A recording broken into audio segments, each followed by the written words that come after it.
I wanted to give you an update on the garden while it's looking so beautiful. We've had a lot of recent rain, as well as a huge amount of heat. Beautiful, beautiful rose crop. I'll give some close-ups of that pretty soon.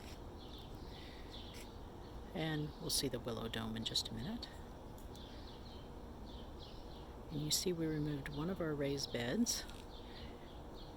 And this circle bed over here is also going to disappear.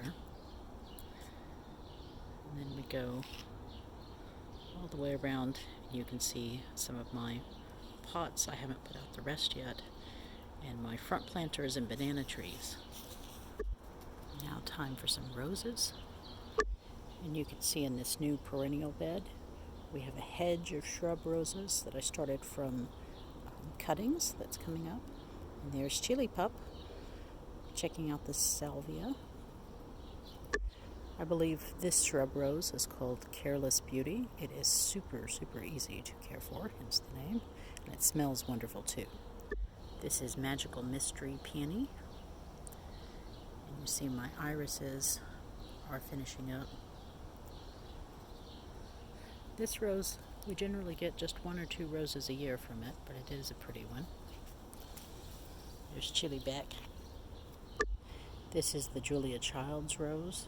I would always recommend this one. It has a wonderful, wonderful scent, and it does very well. And then growing up that, we have the David Austin Rose Benjamin Britten. I have no idea what this red one is, but it's very beautiful. I cut it to the ground, basically, this year to give us some space. This apple tree is doing mediocre, but you can see all of the gooseberries on this gooseberry. And here come my peas and favas, and that's garlic back there with a line of gooseberries behind them and currants against the fence. And then we have little baby hascaps all over the garden. Those are honeyberries in the States.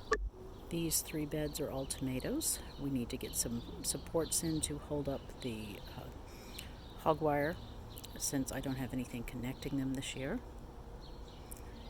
And then you can see here is an espaliered peach, which, as my husband put it, I've really made a highway for the squirrels to enjoy my peaches. Oh well.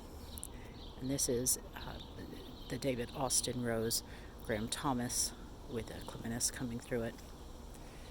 And then this bed is mostly beans. I've got some squash and zucchini in there. We'll see if that comes up. This is our new herb bed. You can see the sage in bloom. And this is where I put the lettuce and some other greens. Arugula is actually my favorite.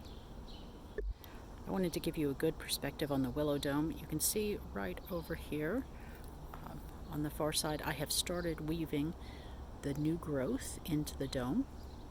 And I haven't on the other side, so you can see how wild and woolly it looks.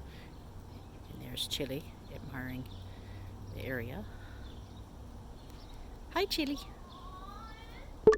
And I've also got one of the summer clematis growing up the willow dome, so I can have some blooms, maybe this year or another couple of years. Thank you for joining me on the garden tour. I will see you again in a month or so.